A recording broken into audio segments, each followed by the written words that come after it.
Hey Internet friends, every parent needs to see this video. Today I'm going to tell you why parents across the United States are demanding that school picture day be canceled. We all know the yearly ritual, laying out the perfect outfit the night before, taking extra care, brushing hair, practicing a big smile, all to capture that one sweet snapshot of childhood.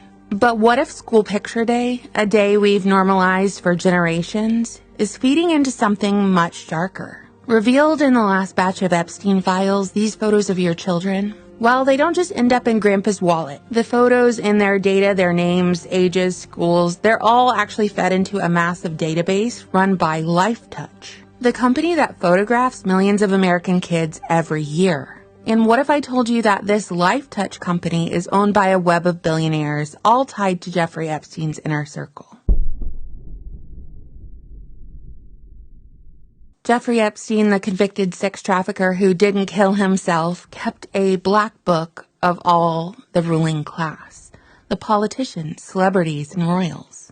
And heavily mentioned in the release from January 2026 is Leon Black, whose real last name is actually Blackowitz. And he's the ultra-wealthy founder of Apollo Global Management. So let's zoom in on Leon Black. Who is he and how was he close to Epstein? Leon Black is a Wall Street financier and art collector who co-founded and led Apollo Global Management until stepping down in 2021. Amid his Epstein Association scandal, though the extent of the relationship wasn't fully disclosed until now. So back in the 1990s, there was this investment bank called Drexel Burnham Lambert, and they found themselves at the heart of one of the biggest financial scandals ever. Insider trading, junk bonds, just a real dirty dog, you know? Well, surprise, surprise, as it turns out, Leon Black was sitting at the head of their mergers and acquisitions team. And somehow, when Drexel went under, Black managed to climb higher. And like a phoenix rising from the ashes, his Apollo Global Management was born. At first, Apollo would just buy bankrupt companies and flip them like used cars. But by 2011, Apollo went public, and now the global management firm manages over $600 billion in assets. And up until 2021, Black ran the entire show as the CEO. That is, until his ties with Epstein were revealed and he was forced to step down. You see, Black and Epstein go way back. In 1997, Black appointed Epstein as one of the initial directors of the Leon D. Black Family Foundation. And Black paid Epstein over $150 million for financial advice from 2012 to 2017. So Black knew about Epstein's conviction, but just straight up didn't care, hired him anyway. And like I always say in these videos, birds of a feather, Black himself faces multiple lawsuits alleging sexual assault. One case involving a minor with developmental disabilities. And the files reveal that Epstein was basically Black's personal fixer. For the very shady side of this guy's personal and professional life, Epstein was there to fix it and to advise him on it. Apparently, Epstein helped Black dodge the IRS over, payouts to women in the form of gifts, managing messy affairs with mistresses. And Epstein even advised Black on his massive Van Gogh art collection, which I think needs its own video because the whole art industry is, with its sales, completely sketchy, money laundering. And while we're talking about Van Gogh, let's put that aside. All these people own a lot of weird art, don't they? So what's the big deal? It's just criminals doing crime after all. Another day, another dollar. Well, LifeTouch, America's biggest school photography company, is owned by Apollo. While LifeTouch has been around since 1936 in Minneapolis, originally called National School Studios, which expanded rapidly to become one of the largest school photo providers in the United States, it's now called LifeTouch, and LifeTouch started the Smile Safe program in 2004, which is a long-standing child safety initiative in partnership with the National Center for Missing and Exploited Children. So the idea is that all these students get photographed and they're given an ID card that includes a recent portrait with all of their information and instructions for the emergency in which your child is missing.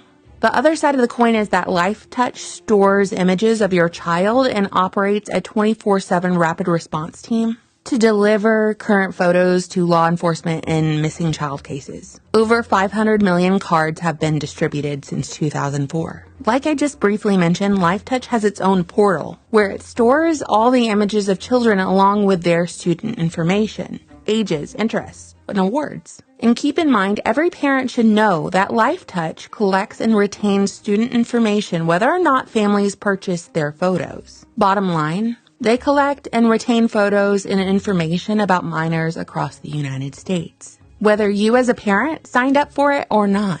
And get this, LifeTouch, under its parent company Shutterfly, was acquired by Apollo Global Management in 2018. And of course, Apollo was, as we said before, founded by Leon Black, who paid Jeffrey Epstein $150 million on paper after he was convicted of sex crimes. Leon Black, accused of his own sex crimes against minors on top of everything else, who didn't step down from Apollo until 2021, theoretically had access to the LifeTouch portal and all the photos and data of your children.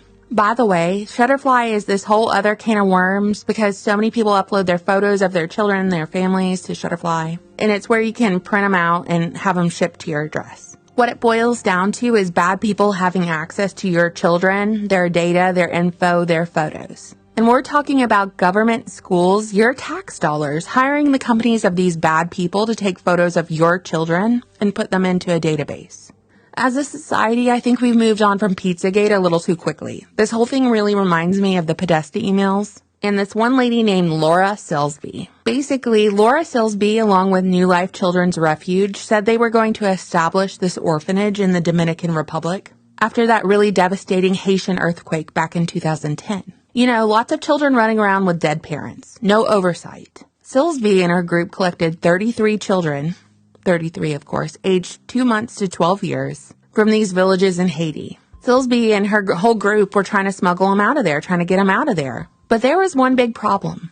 The children were not all orphans. Investigations later revealed that at least 21 of those children had living parents who had agreed to only temporary shelter. Not for Laura over there to haul them out of the country. So Haitian officials detained Laura's group, saying they were trying to smuggle children out of there, child trafficking in a disaster zone, which is its own unique variety of sick and twisted. But here's where it gets even more twisted. This case got a lot of attention, so much so that the Clintons swooped in. And Bill Clinton, who was then the UN Special Envoy to Haiti, basically bailed out Silsby and her group. Silsby's charges were lessened and she was sentenced to 6 months. Laura Silsby is back on American soil. She was freed by Haitian authorities after she was convicted of illegally trying to take dozens of Haitian children out of the country in the wake of January's giant earthquake.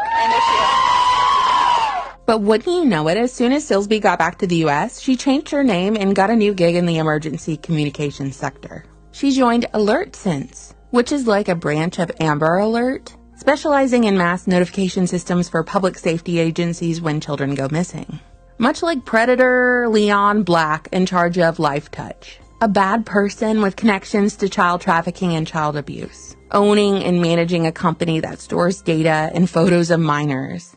In its own upside-down world of irony, child trafficker Laura Silsby managing the alert systems for missing children is just poetic. To be honest, we already had our share of Epstein connections in the schools, between him being a teacher as his first gig, a math teacher, and then his girlfriend Ghislaine's father, Robert Maxwell, the triple agent, British, Russian, Israeli. You remember him? We covered him in a previous video, which I'll link. He's the British media tycoon, father of Ghislaine. He had this really weird, suspicious death, and then followed by a funeral in Israel. Well, Robert Maxwell has been in U.S. schools since the late 1980s through his publishing house, Pergamon Press. Of course, the Pergamon being the seat of Satan. In 1988, his company launched a takeover of Macmillan Incorporated, which is a major textbook company for U.S. government public schooling. And a year later, Maxwell struck a joint venture with McGraw-Hill. His whole publishing house had the largest textbook and standardized testing publishers in the U.S. So they were controlling what kids learned about history, science, social studies. Not suspicious at all. I'm sure it had no long-term impact on us all.